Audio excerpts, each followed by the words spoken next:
Same seats, same mates. Every other week, scarf up, heads high. Hear the cockerel speak. White and blue in my blood, in my name. Born and bred for the lane, for the lane. We are Tottenham, Super Tottenham from the lane. Sing it louder, feel it running through your veins. THFC, till we die, that's the way. We are Tottenham, Super Tottenham from the lane. Oh yeah!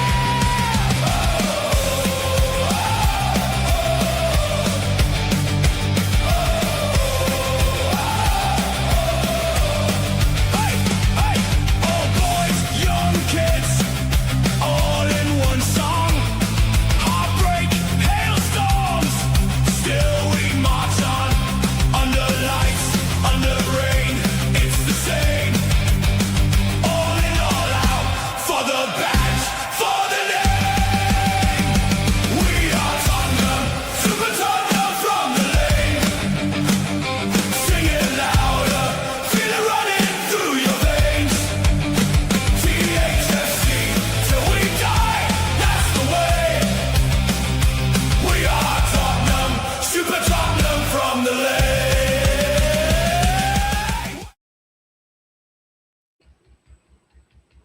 Good evening, everybody. Welcome to this very special show that me and Dermo we've put together for you guys.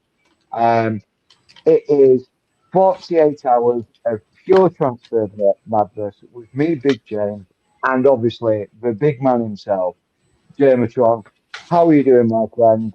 I hope you are well. I don't know who you call them big, but I'm all right, mate. How are you? This has been the maddest 48 hours I can remember as a Spurs fan. We Yeah. not only just break our transfer record once, we do it twice.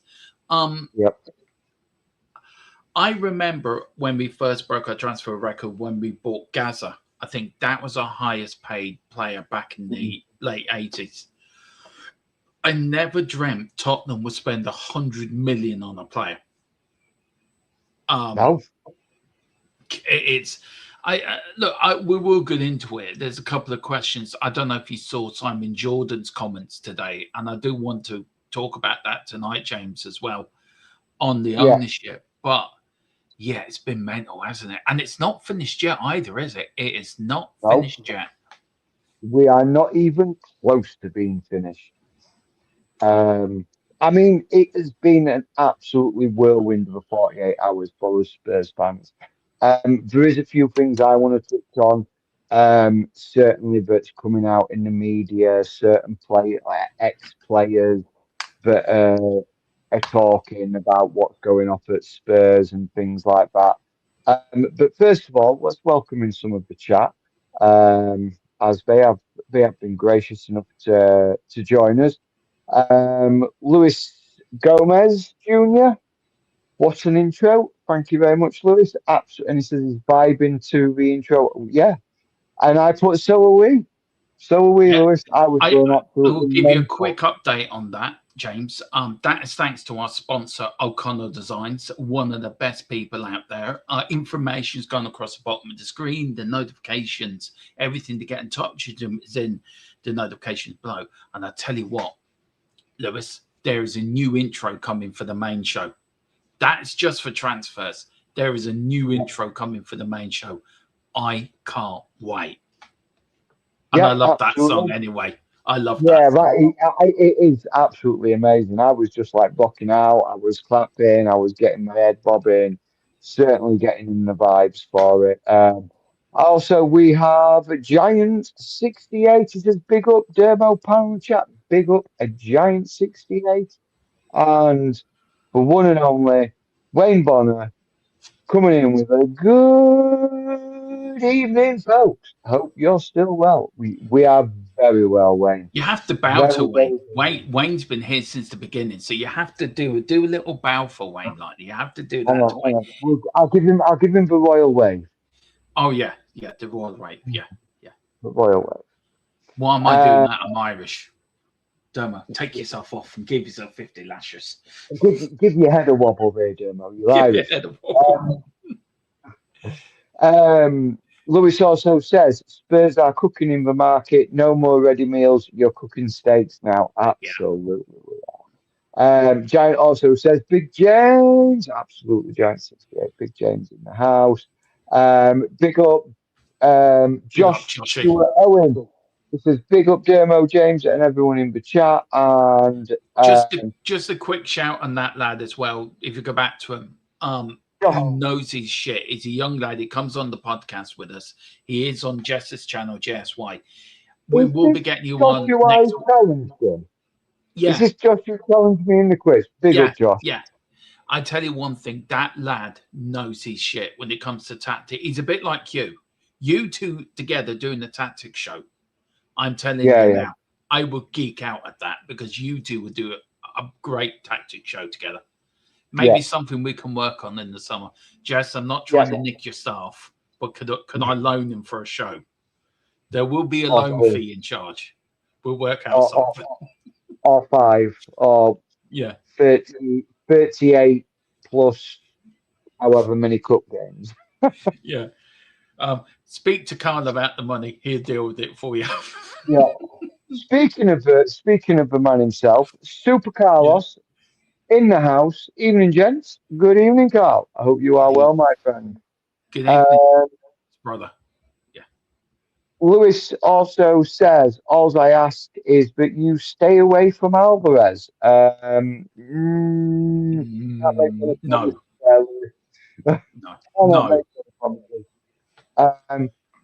Also, we have John Fitzpatrick. He says, big up everyone. Coys, great time to be alive. Let's go. Absolutely is. Big up, John, my Irish brother. Big up to you, John. And yes, you also have been here from day one. You and Wayne were probably one of the first subscribers when this channel was Tottenham Tantrum Gold back in the day. And I have to say, you, John, you and like Carl and Wayne and have really, you're one of the few that have stayed with me through thick and thin. And I can't thank you guys enough. And I hope you and the family are doing well down in Limerick, John. And listen, we must go to an Irish game. We have to get together, you, me, and Dave Harris. Definitely go to an Irish game next year, man, or sometime this year. But great seeing you. But big up, John, the Irish brother. Hope you're doing well. Stuck around like glue, they have, Dermo. Stuck around. I don't know why, James. I have no idea why. I seriously, even now, I don't know why. They obviously recognise talent, Dermo.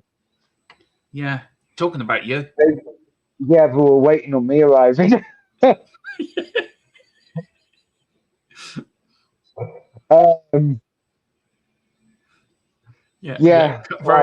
Very funny, Carl.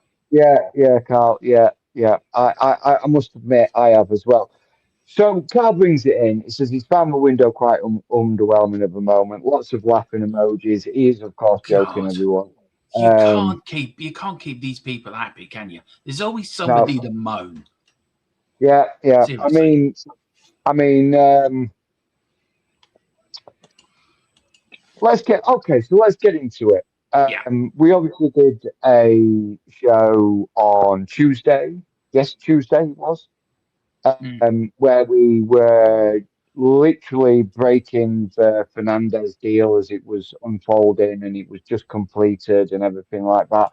And I did say on that show that Friday was probably going to be the day that Tonali was completed.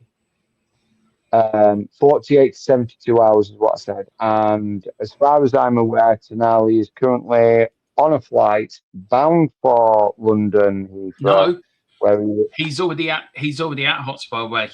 He's already here. Is it Hotspur's way? I did read that a few hours ago, Dermo, so I do apologise. He's already at Hotspur way doing his medical. We are expecting the official announcement for Sandro Tonali. Being announced first thing in the morning, but it is confirmed. Like with all mine and Dermo sources have confirmed it. I broke it to you. I knew this morning. I said to you, didn't I, Dermo, in this message? literally 2 minutes before I went into work, mind you, I got the message, James, Tonali bid accepted, he's coming, it's done and dusted, get it out there. So I sent you the message, but it's all been done and dusted, and here we are, Tonali is in. I'll tell you what does surprise me, Dermo, before we go really deep into the transfers and what you actually think, I'll tell you what does surprise me is the amount of negativity that has come with Spurs signing these players. I mean, I've read articles from Troy Deeney, the ex-Watford striker. I've also read articles from Gabby Abonglahor, the Oh, don't ex-Villa start on that. player. Yeah. I've also read a very interesting article from an interview with Peter Charrington, but I expect it's probably going to go mainstream media over the next couple of days. And I'll try and find the link that I got sent to me, and I'll send it to you, Dermo, for you to have a read. It makes for an interesting read, and it could be Enoch blowing smoke up for fans' rear ends. It's past 10 minutes. Yeah, we're past the watershed. Yeah, we It are. Yeah. it could be that Enoch is just trying to blow smoke up his asses and just saying it wasn't us, it wasn't us, it wasn't us. But it kind of sort of there is sort of I believe there's some truth in it. And the fact that they said that they are 100% behind Spurs. We wanted them to sell, but they said they weren't going to sell the club. They are 100% Spurs fans, and they are going to prove everything in this window, and they are putting their money where their mouth is. Yeah. The article I read touched on that it actually wasn't Enoch that was calling. It wasn't nothing to do with the Lewis family that was happening. What was happening, certainly over the last 25 years, it had nothing to do with the Lewis family, how the football club was run. They did have very minimal input to how that football club was being run. They were being fed the Daniel Levy lines. Daniel Levy was this, Daniel Levy was that. He was going to do this, he was going to do that. Everything was all coming from Daniel Levy. And the interesting part of the article, and like I say, it's a good read. Is that the mainstream media said that Daniel Levy stood down as the club chairman. That was what the mainstream media publicised. That was what it was everywhere. Levy steps down. It actually turns out Levy didn't step down. He was fired. Peter Charrington and Vivian Lewis came to Tottenham and sacked him. It happened directly after the summer window. And in the article, it basically states that the Lewis family gave Daniel Levy the window to prove that he was putting the football team first. He was going to put the football club first. It wasn't going to be about penny pinching. And that win last summer, apparently, and we got it wrong. Is Spurs were given, well, Levy was given £500 million to spend. Can I just stop you there? I just want to take a point what you're saying, right? Because there's a lot of information there. Now, look, around the time Levy was fired, or whatever, we don't know exactly what's going on. Now, I've had in-depth talks with the people I use. You've had a depth talk with the people you use. You know the people I use as well. Yeah. So, look, every man and his dog knows Levy was fired. I mean, that is it's not public knowledge, but everyone knows he was. I mean, to the point where he wasn't allowed to come back to Hotspur away or the stadium to pick up his stuff. His stuff was dumped outside his door. Now, we know there was a falling out between him and Enoch. Yeah. Where I sort of differ from you, and I'm not, if I haven't not read the article, I can't. I haven't read the article. I'll But find it out and I'll send you for it. what I've been told and for what I've heard other people saying a bit, look, I listened to a lot of Simon Jordan in the morning, him and Jim White, and they had other people on there. So you sort of listen to them and you gather the information you get from them. I then talk to the people I use, and a lot of it's all NDA. There's a lot I can't say at the moment because of NDAs, and probably won't be able to say for a little while because of it will get him in or that person into trouble. Yeah. But what I can say is that it's very easy for this ownership to blame Daniel Levy and say, well, don't look at us, it's Jack over there. This is still the same ownership that's been part of Tottenham for 25 years.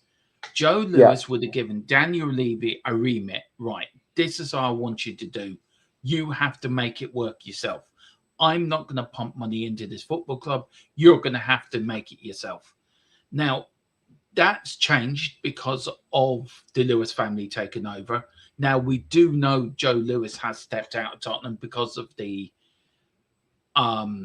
I have to be careful how I word this. The financial trouble he got himself into. Yeah, so he had to step away. So Vivian and her son-in-law stepped in, his grandson or whatever stepped in.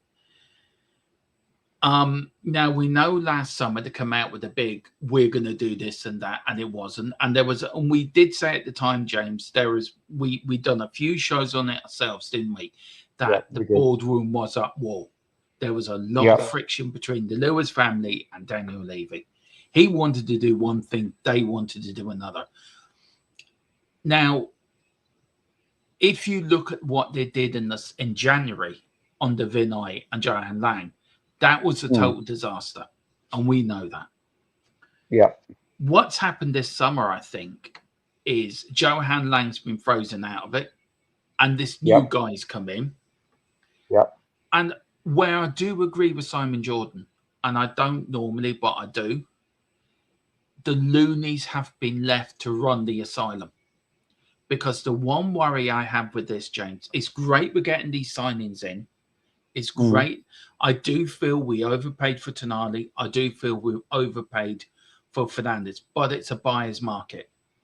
West Ham the market is so inflated.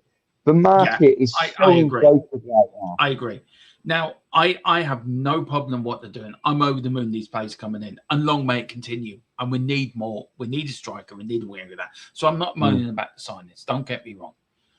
What I am saying about is in anything, there has to be a balance. There has to be a balance of, yes, you're going to sell players, but you've got to buy players. We also got to sell players as well. And that's just as important as buying a player. Now, I did read somewhere, James, that Tottenham, I think it was 47 million. If you did that, I think it was whatever Tottenham has spent over 5 years. Yeah, it's 47 million. Now, Tottenham have already done that on the Luka deal. So now Tottenham are fine financially. We're not breaking any rules or anything. We are we are in a financial position with PSR and FFP, but we the way it works is FFP is so complicated that how anybody can figure out as fans, it's really hard to understand. So the way FFP works is you are allowed to spend 95%. No, sorry. you're allowed to spend 105% of your revenue. So if, for example, and we'll keep the figures simple because it's easy to understand if you keep the figures simple.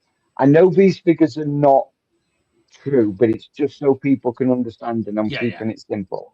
If Spurs made 100 million, they would be allowed to spend 105 million. That's how it works. That is how financial fair play works. So, but also, what you're allowed to do is it is not purely on the footballing side. So Mm. the football club itself as an entity, if the football club entity made 100 million, but Tottenham Trading or Tottenham Holdings Limited made 1 billion, then that money is it's still included. So with the likes of the NFL games that we have, the concerts that the ground has, the experiences that you can go to the ground and do, all the things that that Tottenham as a whole do, all pull into that pot.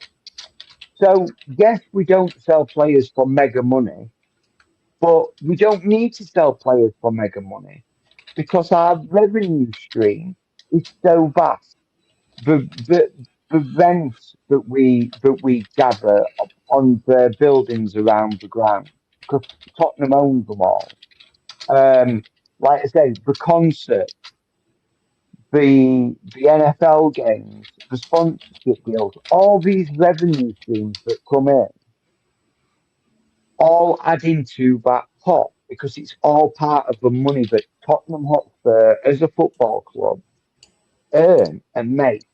Mm. So going back to my figures, if Tottenham make £1 billion, they're allowed to spend, let me get it right,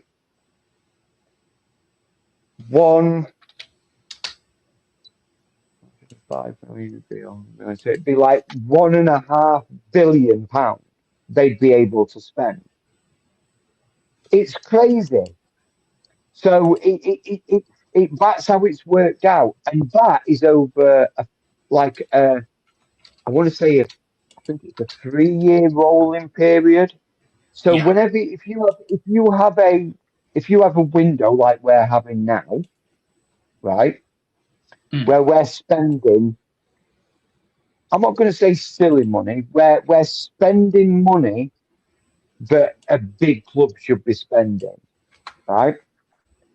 As our revenue stream goes up because of Champions League football, Mm. competition, prize money, TV revenue, revenue from the ground, revenue from all these other places. As they go up, our spending can go up with it.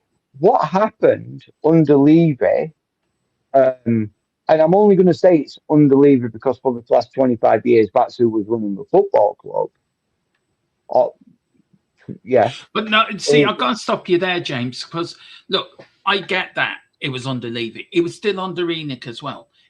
It Levy wasn't didn't have. under Enoch, but Enoch. This is why I want you to read this article because I understand what you're going to say. Is it was Enoch? Enoch was the No, big thing. But what I was going to say, Levy didn't have the financial power to do what he wanted.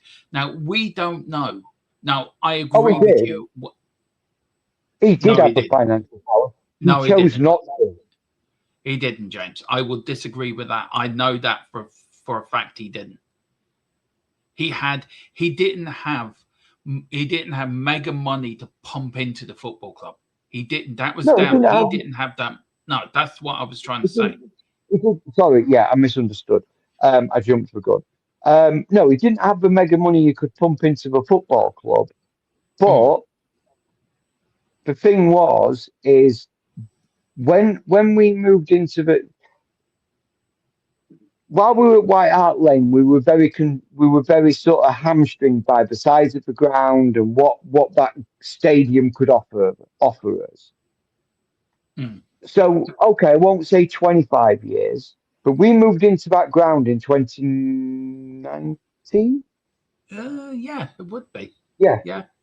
So, okay, and Levy left at the start of the 25 season. So Yeah. he had 6 years. Now, yes, I know there, um, yes, I know there is the stadium that we're paying for still, but we're still paying for that stadium. Mm. When we moved into it, we were paying for the stadium, and we're still paying for it now. Nothing's changed in that respect. The problem is when we moved to the new stadium and our revenue stream went shooting up because of everything that that stadium offered us, Daniel Levy didn't adapt to the new revenue stream. What he saw was just money coming in. And it's okay, I've been able to be frugal and get by with penny pinching here and penny pinching there. I'm going to continue that model. But what that did is, with the likes of Pochettino, with the likes of Mourinho, with the likes of Conte, with Postecoglou, I'm not including Nuno because Nuno didn't count. Those he didn't adapt to what was available, and it was all about pure profit. Now, the money we're spending this year is money that's been banked for the last 2 or 3 years. Well, the last 2 years, certainly.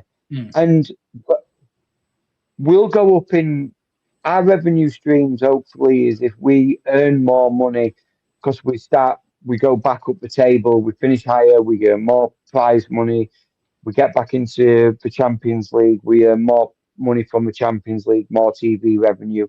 That will then enable us, and that same revenue stream that's been there for the last 6 years is still coming in and probably goes up even more because new sponsorship deals and things like that.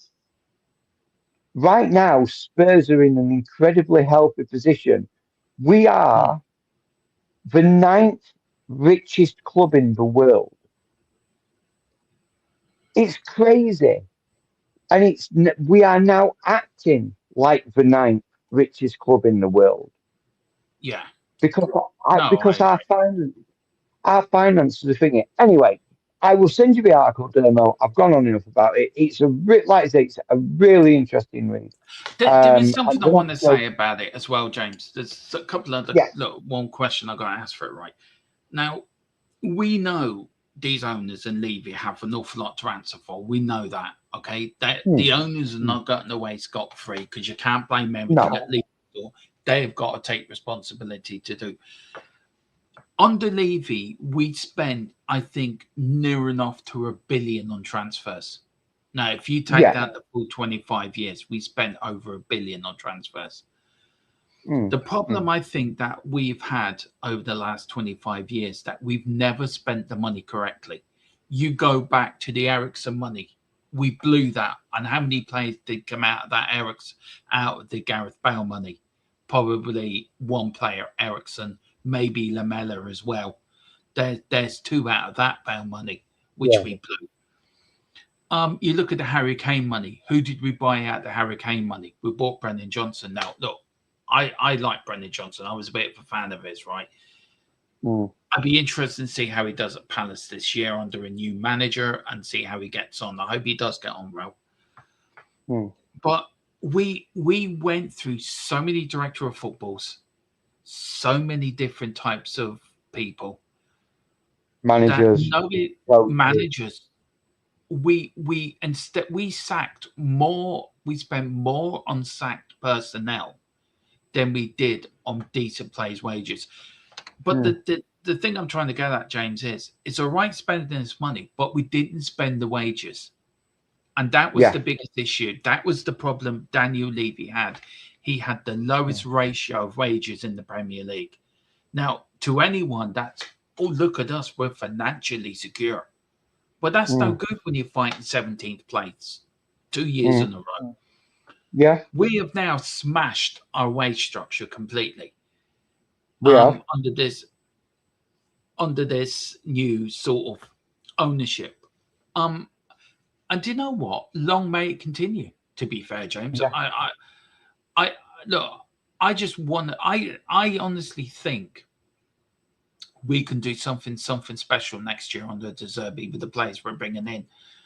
Yeah. With the players going out, I'm just going to bring up a list. So my question to you is, right, do you think it's right that we've blown our wage structure out the window? Or do you think there has to be a little bit of balance when it comes to our wage structure? But of course there has to be balance, but I think it's been long overdue that we've taken the shackles off our wage structure. Yeah. When you think about, like, if you'd have said, what's Harry been gone? Harry's been gone, what, 3 years now? Maybe 3 years Yeah. this season, Harry will be gone. If 3 years ago we'd have taken the shackles off our wage structure and actually truly spent and built a team around Sonny and Kane and invested back the kind of money we're investing in now, given Harry, given Sonny the big money and the big wages, and given new players coming in at big money and big wages, I think Harry Kane would still be a Spurs player now, and I think we'd have won a Premier League title by now. Yeah. That's my opinion. And just I know you threw a figure out there with regards to what Daniel Levy had spent in the 25 years. He'd spent $1 billion, you said, or just over $1 billion. Yeah. That only equates to £40 million a year. Yeah, it does. It equates to something really small. Yeah. It really does. Like, and when you think about that, if you took someone like, I bet you if you looked at the likes of, I don't know their figures, but I bet you if you looked at the likes of Chelsea spending over the last 25 years, Arsenal spending over the last 25 years, Manchester City spending over the last 25 years, Manchester United spending over the last 25 years, and got their totals, I bet you it's probably nearly treble what Spurs have spent over the last 25 years. Definitely. And I bet you I'd probably even go as far as say Chelsea, if not 4 or 5 times the amount from what Spurs are thinking, what Spurs spent per year. Because we're under the Abramovich era, Chelsea were just throwing money around like it were paper. I'm still doing it. Yeah, and I'm really curious to know how they're getting away with it. How they continue to be able to spend like the spending. But anyway, you were going to bring something up anyway, Jeremy. Yeah, it's about the players that could be going out now. It's okay talking about players coming in. Let's talk about the players going out. These are a selection of players here who I think might leave the football club. Now, your Doggy and Spence, you can probably knock them off the chart because I think they will be staying. But out of them, how much do you think is worth there, James? What if you look at Vicario, if you look at Romero, you look at Bentancur, you look at Solanke and Ritchie. What are you looking at? I would probably say conservatively, not what I would like to get for them. I would probably say you're probably topping out 110 to 130 million at most. And the majority of that is coming from Romero. So Romero, I would probably say, is somewhere roughly valued at between 50 and 60 million. Ritchie, last year of his contract, you're probably going to get maybe 15 to 20. So that takes you up to about 80 million. Solanke, not really done much. So I would probably say 25 to 30. So that's putting you about 110. Bentancur, I love Bentancur. I think he's a quality player, but he's aging. He's not the kind type of player. His contract's got a couple of years left on it. I think maybe 20 million for Bentancur and maybe 25 million for Vicario at a push. So let Yeah. me work it out. 20, 50, 100. Yeah, so maybe about, yeah, I'll probably undercut it there. So I'll probably say between 120 and 140 million. So I when it would, I comes would to your like to see. yeah, so if it comes to your doggy and Spence, James, where are you on them? Look, why I bring up Spence is Spence is getting a lot of dogs of criticism from the World Cup. I think unjustly. I don't think he deserves it. I think he did all right against Congo, to be fair. Very shocked he got taken off. Your doggy. Is he are these two the backups now for Porro and Robinson? No, I think I'm. People might think I'm mad. I think a dog is still going to be your number one left wing back, and I think Robertson will be more of your impact sub. Mm. You sort of, okay, we're 2-0 up. Let's bring Robbo on. Let's stabilize it. Let's make sure that we're not giving away anything silly. We're not being left vulnerable because that's what Robbo will bring us. He'll Yeah. bring that stability. You've got to remember, right? I love Robbo. I think he's a quality player, and I think he's a great, shrewd bit of free transfer signing. Um, he's not as mobile as what a doggy is. He's not going to be able to bomb up and down the wing for 90 minutes. Or yeah, so I think he will be. I think it'll be a doggy as your number one. I think you'll see Robbo probably starting more in your cup games, your Carabao and your FA, and knocking out, getting his first team minutes, like his starting minutes that way. Unless the doggy picks up injuries, because he has become quite susceptible to injuries as a doggy. Mm. So, and I think Spence will be the sort of Porro understudy, Mm. like sort of who Porro, if Porro needs a rest or again, cup games, coming on for the last 20, 30 minutes, let Porro see. But you got to think, we're only going to be playing one game a week. We've got no Yeah. European football next season. So the overtiredness of players is probably not going to be there. And No.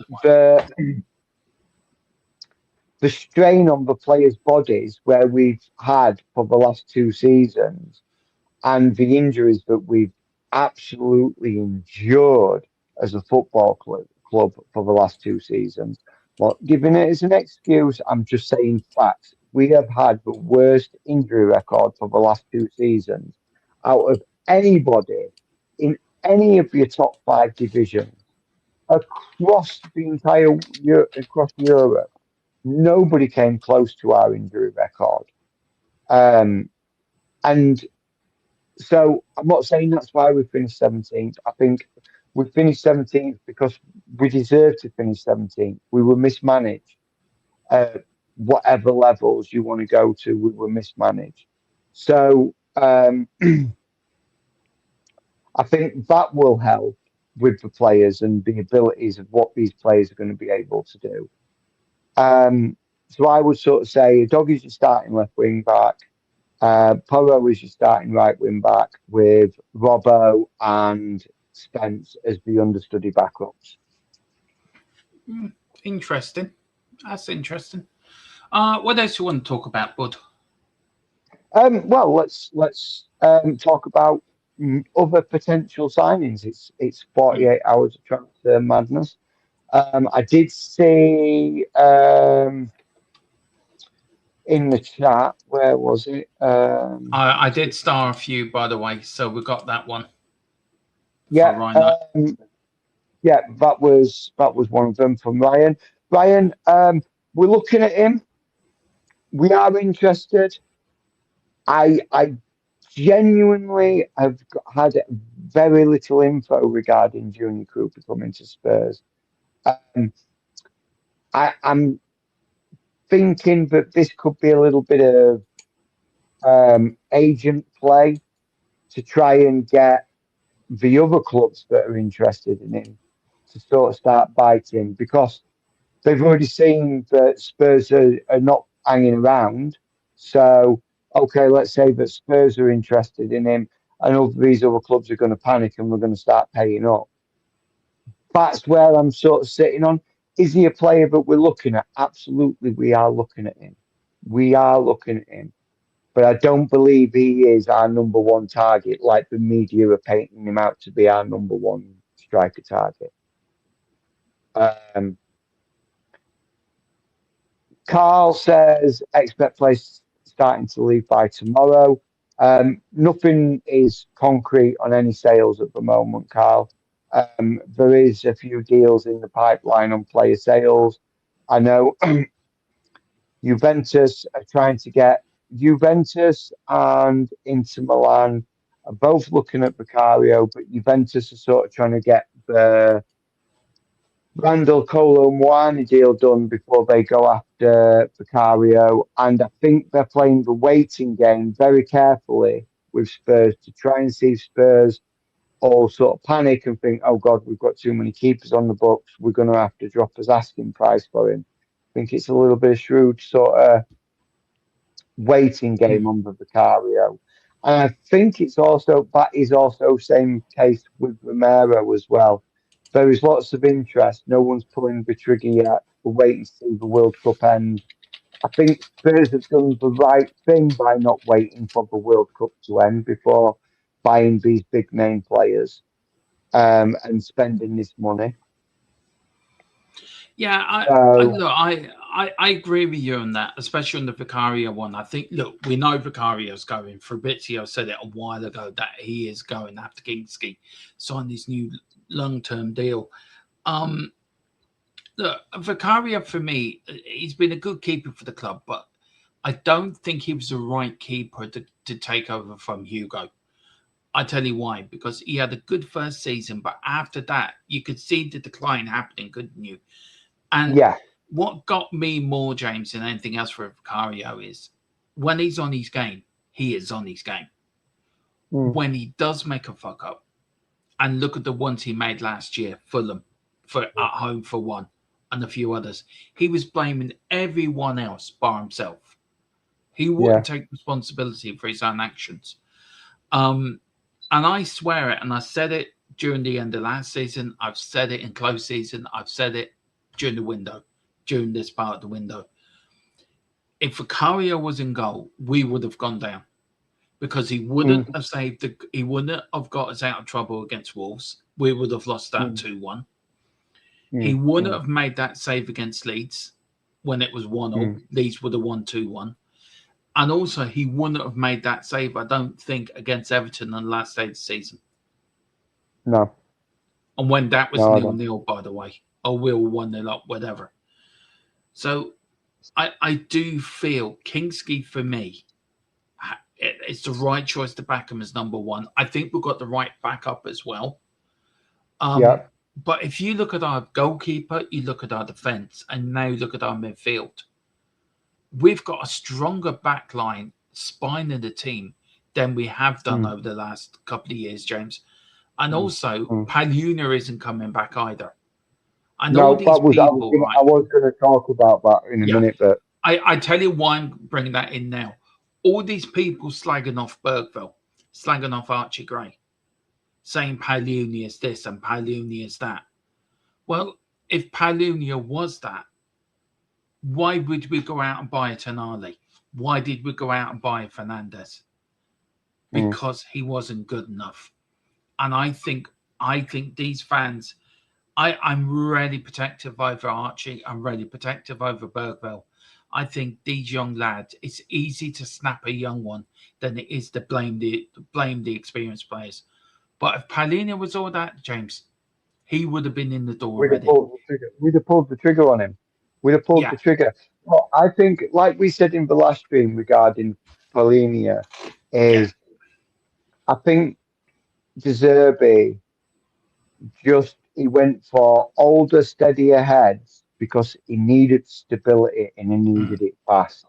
And I think that's what everybody says. Oh, yeah, but I've read it so many times in so many different articles, like Bergvall unhappy that transfer request has been denied, or Bergvall thinking he's only had X amount of minutes. RDZ doesn't trust him. No, RDZ has categorically stated he sees Bergvall and Archie Gray as future of the Spurs midfield. What he's pointing out is that I'm not going to sell these youngsters because they are going to be the future of Spurs mm, as midfield. At the time, we needed stability. Last season, we needed stability fast.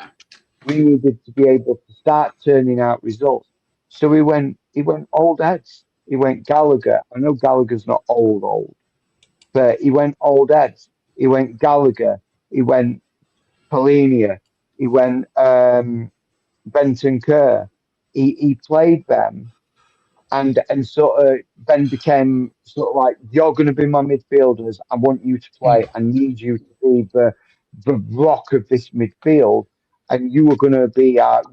You have got to do this for me, and I think that's why. And Fabrizio Romano came out actually and said tonight on X that Spurs have pulled the plug. They do not want to re-sign Polinia.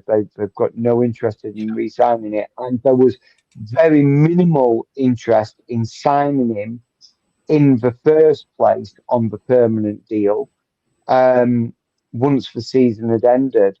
De Zerbi had already made it perfectly clear he didn't see it as a long-term viable option for um, Spurs to bring him back. And it was more that the player was angling to come back because he wanted to come back. He wants to, of course, he is. He wants to play in the best league in the world. yeah, Let's be honest. Do you? I mean, even me as a semi-professional, ex-semi-professional footballer, I didn't have much of a career. If someone were to give me the option, okay, you can go play in the Premier League for a team that's struggling, or you can go to a team in Portugal or a team in France that are going to finish mid-table or finishing top top six of their respective leagues. I know what I'd choose. I'd go choose to be yeah, in Premier League, regardless of how badly that team is. Or, I mean, we're not a bad team. How badly that team was playing. Um, Another question from Ryan. He says, "Is it true we have another 250 million, Dermot?" Now, do you know the answer? I think it's yes, but I wasn't sure. I was waiting for confirmation on that. I'm treating it as a rumor, but unless you can confirm it, So we have round about another 160 million plus whatever we generate from player sales. So, in effect, yes, we could have another 250 million. We could have even more. But for us to sort of keep those books balanced, so we're not overspending and sort of crippling ourselves for a nothing January window in case we need to bring people in January. Um, or we're in a real title push and we really want to bring somebody in January who's going to help us get over the line. It is a roughly round about 100, another 150 plus whatever we generate from sales. Now, if we can get another 150 from player sales, that's another 300 million we've got to play around with. I reckon this summer we'll probably spend another 200 million. Yeah, not I've got a bit. not including the money that's already been spent, and and I mean that is as well as with the Tonali money. I think Yeah, another 200 million will be spent. I've got a little bit of breaking news here from Ben Jacobs in the last hour. There, Go James. on. Now, in the last hour, Manchester United have opened talks with West Ham over Somerville. Direct club contact. Classified by Manchester United sources are exploratory at this stage, but the Dutch winger high in the Man United thinking. Any bid could be contingent on Marcus Rashford being sold. Now, we have been linked with Marcus Rashford. He is one of the players we're linked with. We also have been linked with Somerville as well. We also linked with Savinio as well. Now, Yeah. that Savinio deal's gone dead in the water. Now, It's I not. think It's not completely dead. It's not completely no, dead. what I mean by dead in the water is just gone quiet, which means something is bobbling underneath. Yeah. Is Somerville the domino effect to sorting out our winger problem? Well, we've been looking at Somerville. Yeah. So are we? Do you think we'll go in for him? I think we will. I think we might start another bidding. I think we might go in for him. I just don't know anything. This is just me gut telling me, and this is just me, my own opinion. I think we may go in for Somerville.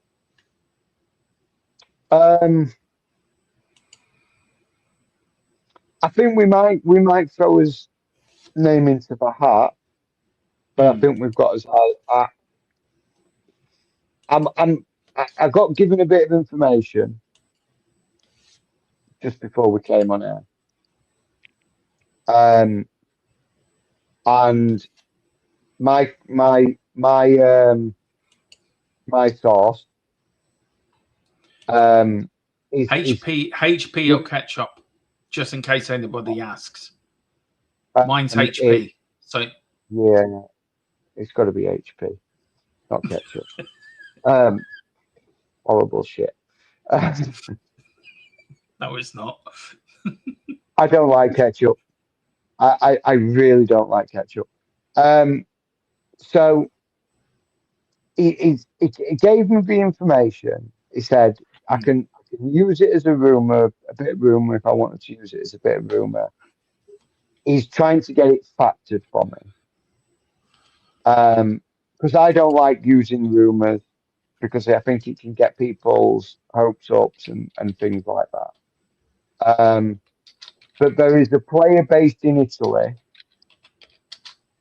that has said would like to join Spurs and has, I won't say he's deemed surplus to requirements, but the manager of this Italian team doesn't see him in his first team play, but doesn't see him as first team. Can you elaborate? Okay, so there is. All Put right. it in. I'll tell you what. Put it into the banner. Put it into the banner, no. and then we can. I'll put it in a banner, and I'll put it. I'll put it as a banner, and bear with me 1 second. Right. While you're doing that, I'll answer Wayne's sort of topic. He says, I don't want Somerville. He's just as good as Stella. I disagree. I did say, Ryan, I don't agree, but Somerville is better than you think. I want either Grealish or Savinio. Grealish is not coming to Tottenham. Grealish will probably go to Everton if my sort of thinking is right. Or he may stay at Man City under the new manager. He may get a new lease of life there. As for Savinio, look, we may go and get Savinio. But I do feel Somerville is a better player. He's had a good World Cup. He's played well for Holland. There's also Gakpo as well that we're supposed to be after as well, Ryan. So there's a lot of players that on that wing side that we are. Excuse me. And I get it. Everyone has their opinion.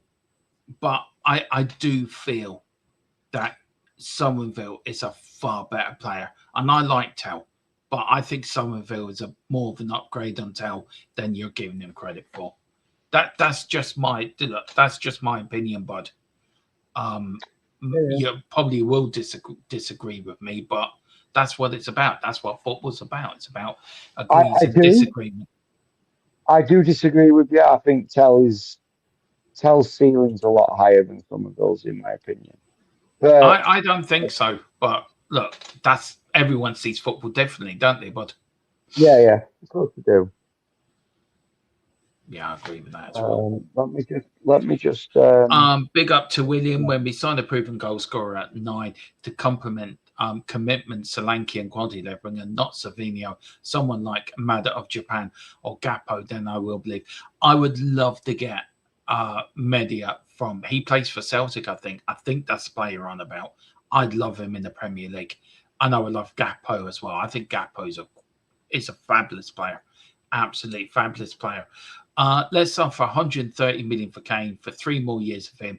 Will be so. Oh, do you know what? I would love Harry to come back. I don't think it will happen, but I'd love him to come back. I'm hearing Noosa is on the list. Ooh, good. Kobe Gakpo. Yeah. I agree with you there, Ryan. Kobe Gakpo is better than Somerville. I will agree. Wayne Carl agrees with you. He says Tell is better than Somerville. Look, I've got nothing against Tell.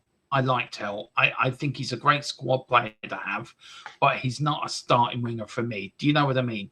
He's great to bring on with half an hour to go, or if you have to bring him on at half time, 45 minutes, fine. But I think if you're going to start, I think the likes of Somerville, I think the likes of Gakpo, or maybe who was the other one? Who was the other winger?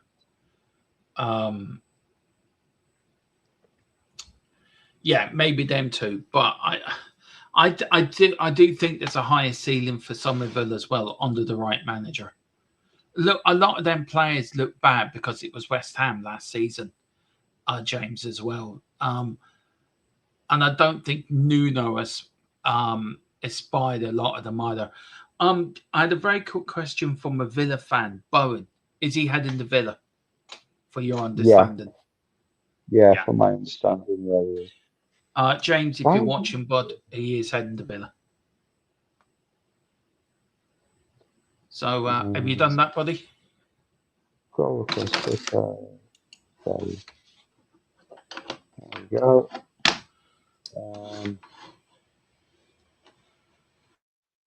Where's it gone? There it is. There we go. Going across the bottom. Oh, that broke last night. That broke last night, didn't it? That actually did break. I read that somewhere last night, actually. We were looking at him. He apparently, what is for AC Milan have directly offered him to Tottenham. Would you take him? Yeah. I wouldn't. I think he's too much. I think he's too much trouble. Really? I think he's too much trouble. But look, if he come and he puts on the Spurs shirt, I'll support him 100%. You know me, James. I don't. Yeah. But I think his output is better than his output is greater than Somerville's. He's played at the highest levels. That's true, Carl. That's true. Do you think does he get ahead of Tell then? Is he a starting left winger then for you? Real. Yeah. Rafael Real. Yeah. So what are you talking figure wise? From what my source is telling me, my HP is telling me, is that it is a loan. They've offered him on loan with an obligation around about 50 million quid. So take him on the season. 50 million. Do you know what? I But snapped that up actually. it's not an option, it's an obligation. So if we Yeah. take him the loan, it just means that next year we're spending 50 million on him. It could come, it could be an absolute flop, and we've still got to buy him. Yeah. Do you know what I mean? Now, I do you know what? I'd bite your hand off for that, if I'm being honest. what I should have done is I should have put that in. But loan with, I'm going to adjust it.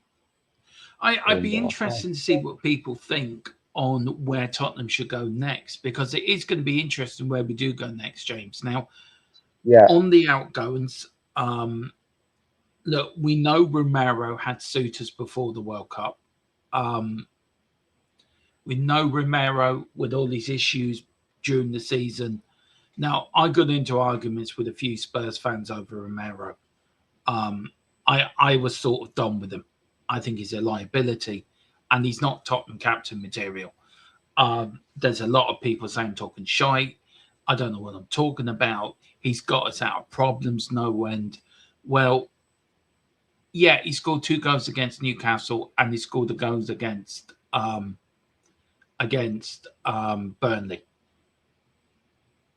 But when he got injured, he was bawling his eyes out. Now, he wasn't bawling his eyes out for Tottenham. He's bawling his eyes out because of Argentina. And that told me all I needed to know as well of him going to Argentina and doing the treatment there and going to see his old club play.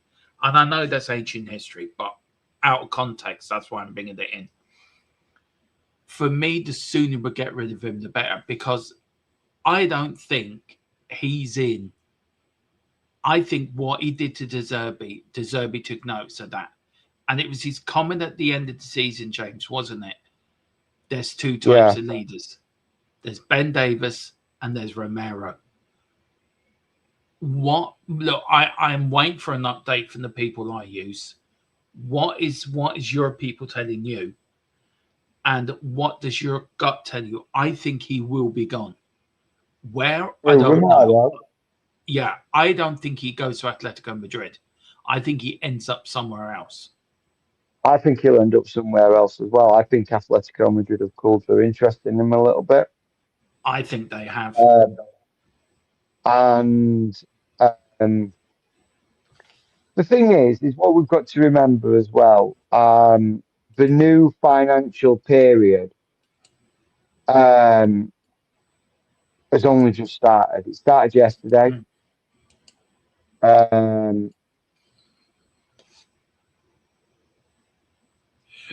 like that. Screw with the obligation, bollocks. Loan with an option. I honestly, Wayne, I'm trying to find out more information while we've been on, and either HP's gone to bed, or he's been to Mark Ketchup. Sorry, I'll give up with the sauce joke. As for my one, I mean, mine's a bit of mine's Ketchup. He's probably gone to bed a long time ago. Bless him. Yeah. But like I say, I with Romero, I mean, I read an article today when I just got home from work and I was just catching up with some news articles about Spurs and things like that. And Romero said he's open to staying, but he's got unfinished business in N17. And I'm like, okay, you might have unfinished business in N17, but N17 is so done with you. That was what went through my head, and a lot of people might hate me for it. But I frankly don't care. I think he's become a liability, and I think he's cost us more than his. I think certainly last season he cost us more than he won us or gained us. Yeah, no, I agree. I totally agree with you in there. Sorry, I'm just gifting some memberships to the people in the chat. I just seen that, Dermo. That's awfully kind of you, mate.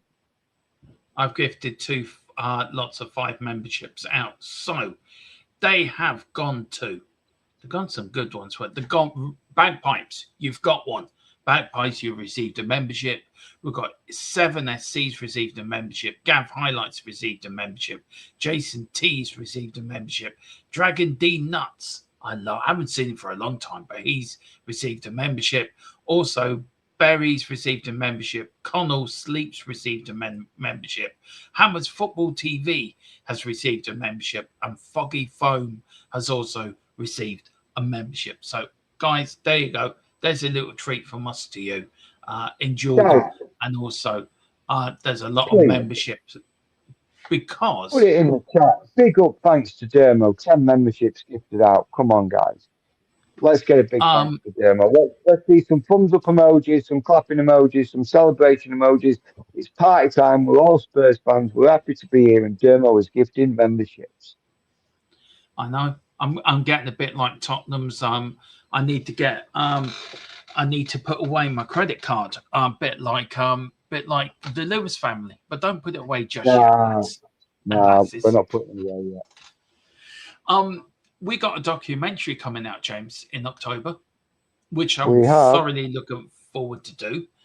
The documentary is about Tottenham history. We're doing it from 1882 to 2026. It's going to be an hour and a half long. We haven't got a working title for it yet, so the working title is documentary. That's the working title name at the moment. So we got that coming up. So I'm going to be narrating on it. Philip Brady's going to be narrating on it. I think James is going to do his little bit as well.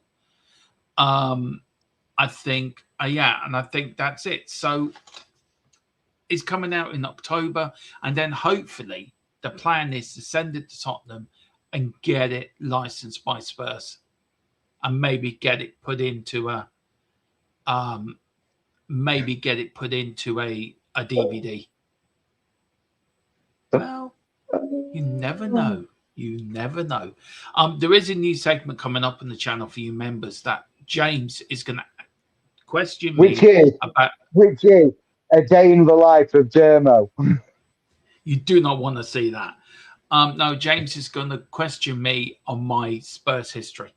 And then I'm going to do the same for James. So they're coming up in the next week or so, actually. I'm looking forward to them where James talks to me, asks me questions about my Spurs. Why did I become a Spurs fan? Favorite games, favorite thing going through for you members. And then I'll do the same to James as well. Anything else, James, because I'm due on another stream in a minute, bud. So anything else? Yeah, you're yawning.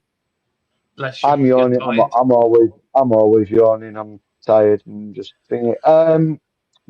Other than deals are still being lined up, guys. Striker is being looked at. There's no concrete names. There's a few names being branded. I know we're still talking to Vlahovic's camp. I know we're talking to the kid from Monaco, Balogun. I know we are looking at strikers, but it's anybody's guess at the moment. There's nothing really come my way with regards to striker, and it seems that we are literally building from the back. We got the defenders in. We got Kinski signed on a new contract. We move forward. We've got the midfield sort of sorted out now. Now it's going to be the attacking third, so the wingers and the strikers. So watch this space, guys. Exciting time to be a Spurs fan. It is, isn't it, James? I mean, I can't believe the last 48 hours. I'm still shocked. We don't just break it once, we break it twice. Yeah. That is like mental. Very quickly, James. Not just broke it a little bit. We absolutely obliterated, smashed it. We did. I want to ask you about England, of course. Yes. Sunday. I don't know if you're going to stay up and watch it, or it depends on work. There's a rumor at work going round that we're able to start at 12 and do a 12 while 8 shift rather than an 8 while 4 shift if we want to stay up and watch the England game. But we've got to put it to a vote, and if depending if there's enough people that agree to it, who don't disagree with it, who want to do that, then they'll allow us. But if more people say no, they want us to do, they want to just stick to the normal 8-4 shift, then they won't let us do it, and then I won't be watching it. It's all up in the air there now. I don't know. Well, let me know, because I am doing the watch along to it. So let me know. Score prediction for the England-Mexico game. Yeah, I'm going to say this and hide myself because I'm probably going to get shot. 3-1 Mexico. Wow. What a way to end the show. Well, I love England. I wish I could say it was coming home, but I watched that game against Congo, and yes, their keeper played a blinder and kept them in that game, but Mexico are a very good team. Yeah. And they've only lost twice. Yeah, and they've only lost twice at the attacker in the last 59 years. Yeah. So, we're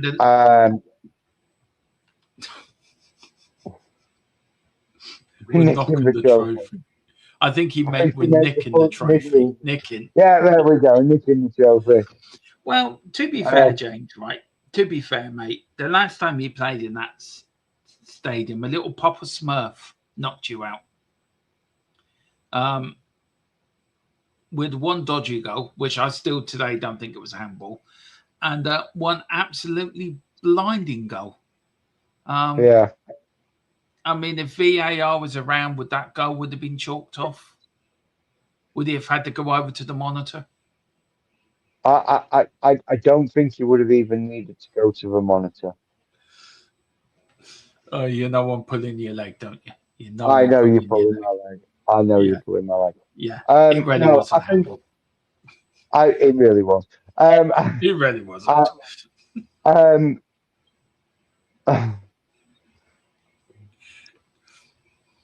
Look, I'm going into Jess's in a minute. That was a bit low. Now, if you want to continue this in Jess's chat, continue it, because I'm going in there in a minute. So let's continue this, Carl. Let's continue it, right? I'm ready for the Royal Rumble. Let's continue this, buddy, pal. Pick up, Carl.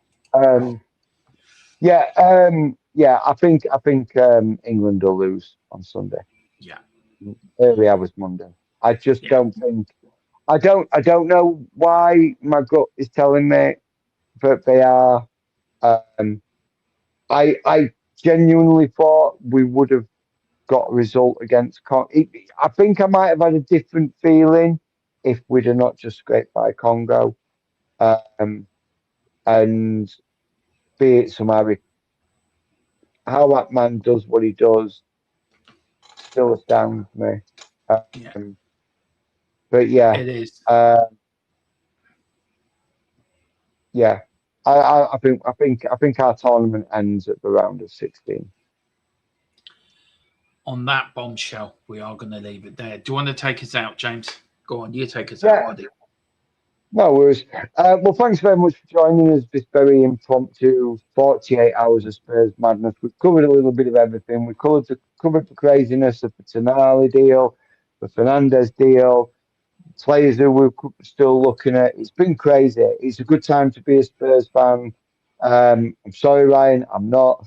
I'm not wrong. I'm never wrong. Just look at my history on this channel. I am never wrong. When it comes to transfers, I'm never wrong. But yeah, no, it's a good time. We're all excited about this next season. I think we've got a cracking manager. I think he's the right manager. I think he's going to get the best out of the best out of these Spurs players that he's going to be able to. And I think we're going to see a completely different Spurs team. And I think the Premier League is really, really not going to know what's it coming out of Spurs this season. Dermo, what's your final thoughts? Instead of putting in the chat. Not really. I'm just saying get ready for war, Carly. I'm not calling Carl Carlos anymore. His name's Carly now. He was the girl out of Transformers Dark of the Moon. That's him. That's him. Right. Yeah, you know the one I'm on about. I thought you were thinking like Carly Rae Jepsen, you know. Hey, here's my number. Yeah. Oh yeah, Call I got me the wrong Megan. one. Yeah. I got the wrong Carly. Hey Carl, you're Carly now. Right. On that bombshell, we're gonna leave it there. Guys, thanks for watching. We will be back tomorrow night at 11:15 for the Argentina Cape Verde watch along. So join me then, guys. Can little Cape Verde knock out the world champions? We'll have to wait and see. Join me, do a redirect over to JSY Talks Football. That's where I'm heading to now. So, guys, if you aren't watching it, do get over to JSY and do THFC Raid. So I know you've come in from this channel. Guys, wherever you do, see you tomorrow. James, as always, what a blast. I love doing streams with you, bud. It's been a pleasure. It's been a pleasure. It's been a pleasure, Dermo. It's been a great show. Thanks very much. No, thank you. Speak to you later. No. Bye.